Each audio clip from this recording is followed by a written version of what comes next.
Okay, once you have finished sharpening and erasing, and you have turned that in and then I've given it back to you, you can start your painting. So you're gonna put your art on a small tray. This one had water on it, that's why you can see that coming through, but it will dry, no big deal. And then each table gets a supply tray. So you're sharing a water, you're gonna share multiple brush sizes, and you share one watercolor set. So I'm gonna show you how to do this. We're gonna first do a wet on dry technique. There's lots of ways to paint watercolor, and one of them is doing wet paint on a dry paper. That's what we do most of the time. So I'm gonna get my brush in the water, and then I'm going to put a little bit of that water in the color that I wanna start with. So I'm just kind of getting it wet and making a bit of a puddle. And then I can start painting with that where I would like it. Now, the darker you want the color, then you use less water. If you want it more light or see-through, then you can add more water. So that's how that works. So this is wet on dry, and I'm kind of moving this color around because I want my chameleon to be all the warm colors. So I'm going to be putting multiple colors on here. So the next technique I'm going to show you, clean your brush out after each color, is I'm going to purposely put water just on my paper. So just clean water, and I'm going to wet the paper with just the water. I'm not putting any color yet. And I'm going to show you how that looks a little different than the wet on dry, because now what this is called is wet on wet. This time I'm going to turn this so you can see this a little better. I'm going to do, like I said, I'm doing the warm colors, so I'm going to go to my orange next. Again, make a little bit of a puddle in there. And then when you're ready, you can go to your paper. So when I paint with the orange on wet, it diffuses the color a little bit more. So it's a little softer. It might blend a little better. So it depends on the look that you want in your picture. But I want you to experiment with some of those wet on dry or wet on wet techniques as you paint your different parts. So you can see I'm getting more painted. As a reminder, you need to clean your brush thoroughly before you go to new colors, because we don't want to mix them in the pan. We want them to stay nice and clean. So I'm gonna go carefully around this eye because I want that part of my eye to stay white. So I don't want any paint running into there.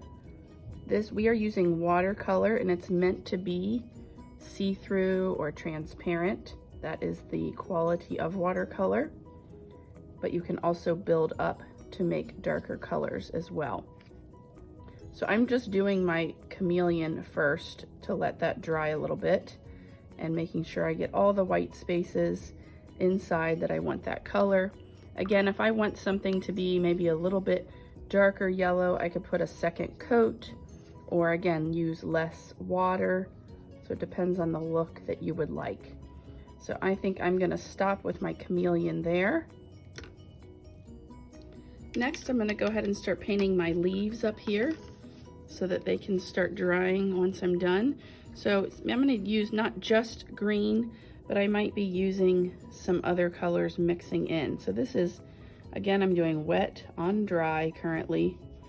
You could make it wet first if you want. I'm not gonna paint the whole leaf because I want to add some other colors besides just green.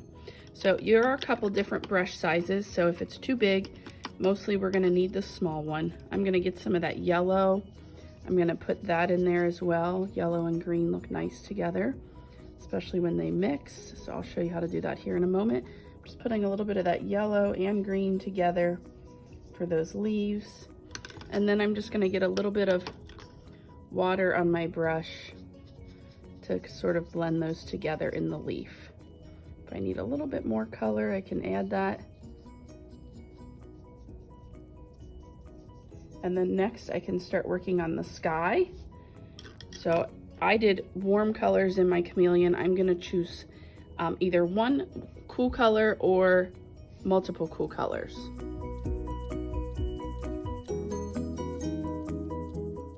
So as I paint around the edges of things, I wanna be very careful to go up to the edge with a small brush and try to not get it, I don't want this purple inside the leaf because that is not the leaf color, that is my sky color. So just trying to make sure we're not getting those spaces mixed. And again, if that's too dark, just add some water and then spread that out elsewhere. So you can see I'm going very carefully up against those leaves and the branches as to keep those spaces nice and neat and separated.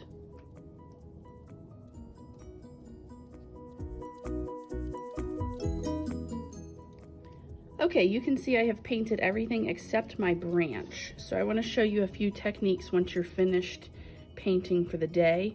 I don't want my branch having anything but regular paint on it. So I'm going to show you, once we're done painting for the day, another technique is to use some salt.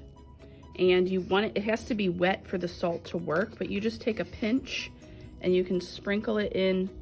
It works really well on dark colors.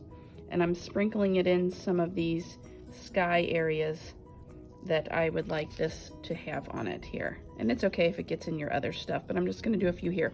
Now you might not be able to see it now, but once it's dry, it does a really cool technique where it sucks in the watercolor and makes it look like this here. So this is from salt. And then we rub it off once it's dry next class, okay? So another technique is using, it's called rubbing alcohol. So it probably smells like something that you smelled in the doctor's office before you get maybe a shot or something, but you just dip your Q-tip in there and get a little bit on your Q-tip, and then you can do dots. Like I'm gonna do dots on my chameleon with this. And then it also kind of pushes the color away from where I'm putting it. Again, this does work best on like a darker color, so the reds, it'll probably show up a little bit better.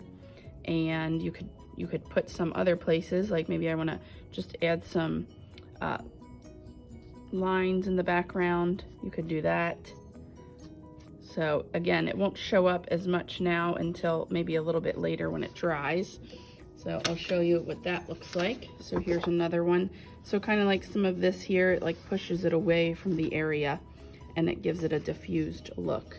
So now that I have done salt and alcohol, I cannot paint anymore. I have to put this on the drying rack to dry, and then next week I can paint my branch after I rub the salt off.